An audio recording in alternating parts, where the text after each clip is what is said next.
aqoonyahan haddaad maqasho waa noocan ma in dheer garad waaye qofku waa in meel dheer wax ka gartaa waaye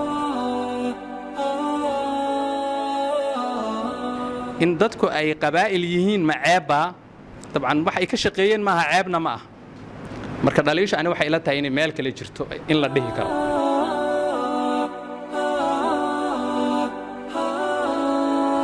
lack of leadership model hogaamin ay ku daydaan baan jirin oo ay higsanayaan waa fiqiga islaamku wuxuu dhahaa waa fiqi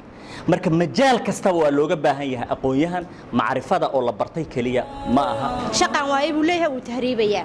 hadda laakiin wadankaaga wax u baranaysid maxay ahayd ujeedadu inaad shaqo la'aanta jirto adigu daweysid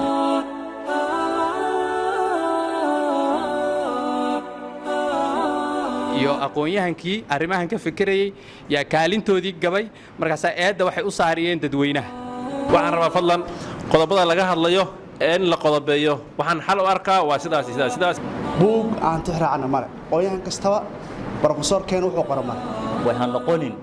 aqoonyahan bulshalayaal ha noqonin ee adigu bulshada inaad horseed u noqoto isbedelna aad la timaado cidna iskuma dayin aqoonta guud maahan xirfado kale in lagu darsado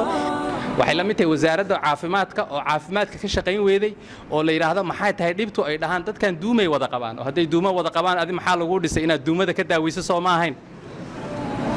waxa inagu yar inaan sameeyno research-kana sida ognahay wuxuu ka mid yahay waxa dadka hormariya raabidada irshaad mujtamacna ayadoo way mahadsan tahay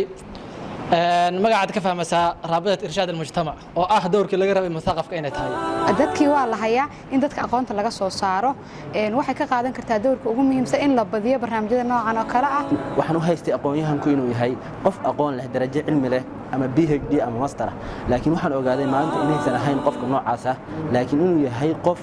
waxa waaye fahmay wacyiga bulshada ku jirta isla markaana awood u yeelan kara inuu wax ka bedelo ma sha Allah kulan wacan buu aad wanaagsan waxaana ka faa'iiday waxyaalaha ka faa'iiday waxa kamid ahaa